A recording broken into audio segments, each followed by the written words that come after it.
Nobody hit you. There was food on the table. You went to school. From the outside, everything looked fine. But there was something in that house nobody talks about.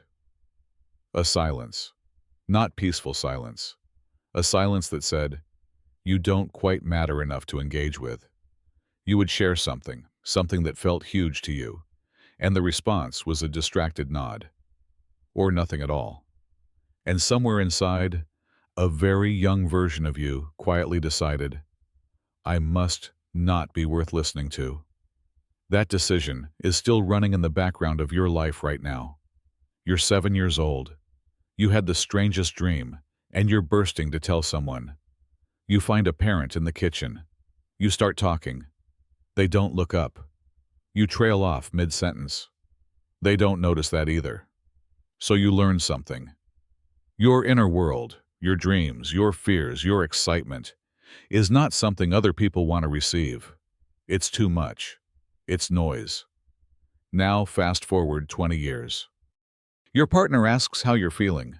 You say, "I'm fine." Not because you are, but because something old and automatic in you doesn't believe your feelings are worth the airtime. You minimize yourself. You apologize for having needs. This is not a personality trait. This is a wound. Psychologists call this childhood emotional neglect, CEN. Here's what makes it so invisible. It's not about what happened to you. It's about what didn't happen. The hug that never came after you cried. The question never asked after a hard day. The curiosity never directed at who you actually were. Most trauma frameworks focus on events, the thing that occurred. But emotional neglect is an absence, a chronic experience of not being seen, not being emotionally met. And because nothing dramatic happened, you never got to say, "That hurt me." How do you grieve something that was simply never there? The brain of a child builds a model of the world based on patterns. One of the most critical. When I express a need, does someone respond? When the answer is consistently no, the brain draws a conclusion. My needs are not valid. My emotions are inconvenient. I am too much, or not enough, or both. This conclusion doesn't stay in childhood. It gets wired in. It becomes the operating system beneath everything. The child who was never asked, "How was your day?" becomes the adult who cannot answer that question honestly, even when someone does ask. The child who learned to be small becomes the adult who shrinks in rooms where they should take up space. And the child who was never emotionally mirrored grows into someone who sometimes cannot even name what they're feeling, because no one ever helped them build that vocabulary. You're not broken. You were never taught the language. See if any of these land. You find it easier to support others than to receive support. When someone tries to take care of you, you deflect. Because being cared for feels unfamiliar, and unfamiliar can feel unsafe. You over-explain every request, because somewhere inside, you learned that your needs alone are not enough reason. You need to earn the right to have them. You feel a persistent, low-level emptiness you can't quite name.